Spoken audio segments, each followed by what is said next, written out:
Welcome to AC and electrical education. तो आज का जो वीडियो है इसमें मैं आपको बताऊंगा कि आप कैसे अपने रिमोट से अपने एसी की सेटिंग करेंगे, जिसकी वजह से आपका जो बिजली का बिल है वो भी बहुत कम आएगा और आपका कंप्रेसर जो है कभी भी ख़राब होने की प्रॉब्लम नहीं आएगी। आपका एसी जो है कभी ख़राब नहीं होगा और आपके एसी की जो लाइफ है वो भी दुगनी तिगनी हो जाएगी।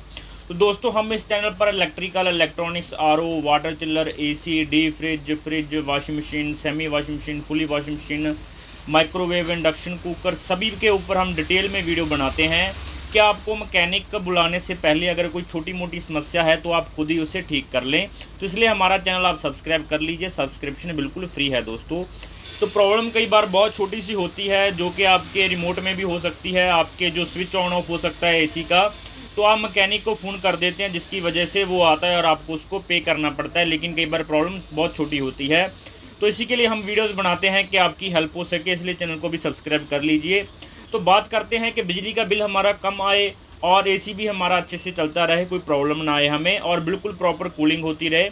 तो उसी की टेक्निक मैं आपको बताता हूं दोस्तों। तो वो टेक्निक ये है कि मान के चलिए हमारे जो घर का टेम्परेचर है या बाहर का टेम्परेचर है एनवायरनमेंट का, हमारा 40 से 45 डिग्री चल रहा है। और अगर आप एसी को अपने 26 डिग्री पर सेट करते हैं, 26-24 के बीच बीच सेट करते हैं, उससे क्या फ़र्क पड़ेगा। और अगर आप इसको 18, 20, 16 पर सेट करते हैं तो उससे क्या फ़र्क पड़ेगा। तो दोस्तों, इसका सीधा सीधा मतलब ये है, अगर आप अपना एसी को 16 डिग्री पर सेट करते हैं तो मान के चलिए आपका बाहर का टेम्परेचर 45 डिग्री है, आपने अपने एसी को 16 डिग्री पर सेट किया है, तो इसका मतलब है कि पूरा 29 डिग्री टेम्परेचर जो डिक्रीज़ होगा, जिसके बाद आपके कमरे का जो टेम्परेचर है वो 16 डिग्री होगा, जो कि बहुत ज़्यादा ठंडा होता है दोस्तों। इससे क्या है कि आपकी सेहत को भी नुकसान होता है और साथ ही साथ अगर आप बाहर निकलते हैं तो आपको ठंडा गर्म होने से आप बीमार भी हो सकते हैं। तो एक्चुअली यूज़ जो एसी का होता है वो कितने टेम्परेचर पर आपको रखना चाहिए। तो दोस्तों, अगर आप 24 से 26 डिग्री के बीच बीच अगर टेम्परेचर रखते हैं तो मान के चलिए अगर 45 डिग्री टेम्परेचर बाहर है तो आपका मान के चलिए 21 से 22 डिग्री टेम्परेचर जो रिड्यूस होता है। और वो रिड्यूस होने के बाद अगर आप कमरे में रहते हैं तो वो बिल्कुल सही टेम्परेचर है आपके लिए, शरीर के लिए, आपकी बॉडी के लिए। अगर आप उससे डाउन टेम्परेचर रखेंगे तो आपकी सेहत के लिए भी नुकसान है उसका।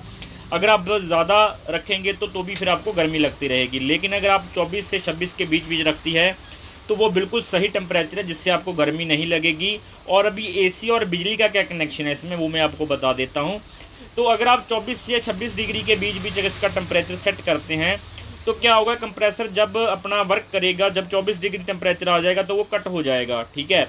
और तभी जब इसका दोबारा से 26-27 होगा वो फिर अपने आप चल पड़ेगा। इससे दोस्तों क्या डिफरेंस है कि आपका कंप्रेसर जो पहले चलेगा, मान के चलिए वो 10 मिनट चला, फिर 10 मिनट बंद रहा, 10 मिनट चला, 10 मिनट बंद रहा, इससे वो रिलैक्स होता रहेगा। लेकिन अगर आप इसे 20, 21 या फिर 20 से नीचे नीचे चलाएंगे तो ये रुकेगा नहीं, ये काफ़ी लंबे समय बाद कट लेगा, मान के चलिए 1.5-2 घंटे बाद कट लेगा, जिससे आपका रेगुलर जो है बिजली भी फूकेगा और साथ ही साथ जो आपका जो एसी है वो उसको रेस्ट नहीं मिलेगा। तो उसके क्या है कि उसको ख़राब होने के चांसेस भी बढ़ जाते हैं। लेकिन अगर आप 24 से 26 पर चलाएंगे तो वो 50% ही एकदम से आपका जो बिजली का बिल है वो रिड्यूस हो जाएगा, क्योंकि वो 10 मिनट चलेगा, 10 मिनट बंद रहेगा। इससे आपका क्या है कि बिजली का बिल भी 50% रह जाएगा, साथ ही साथ एसी की लाइफ जो डबल हो जाएगी, साथ ही साथ आपके शरीर को भी कोई नुकसान नहीं होगा। क्योंकि इससे अगर अगर आप कम टेम्परेचर पर ज़्यादा रहेंगे तो आपके शरीर को नुकसान है। आप बाहर इन्वायरमेंट में अगर आपको जाना पड़ा या कई बार लाइट चला गया तो आपका बाहर रहना बहुत ही ज़्यादा मुश्किल हो जाएगा। तो दोनों इन्वायरमेंट में रहने के लिए आपको मेंटेन रखना चाहिए टेम्परेचर, वो है 24 से 26 डिग्री। इससे कम मत रखिए और ज़्यादा मत रखिए। अगर आपको ज़्यादा ही गर्मी लग रही है तो आप 23 कर सकते हैं, 22 कर सकते हैं। इससे कम मैं आपको प्रेफर करूँगा कि आप मत कीजिए, इतना रखना ही आपके लिए सही है। बिजली का बिल भी ठीक आएगा और साथ ही साथ आपका सेहत भी ठीक रहेगी। तो दोस्तों, अगर ये वीडियो अच्छा लगा हो तो चैनल को प्लीज़ अभी सब्सक्राइब कीजिए, क्योंकि हम आपके लिए ऐसी ही वीडियोस बनाते हैं जिससे आपको जानकारी मिलती रहे और आपका जो है पैसे, एनर्जी और सभी चीज़ें आपकी वेस्ट होने से बच जाएँ। चैनल को सब्सक्राइब कीजिए। Thank you.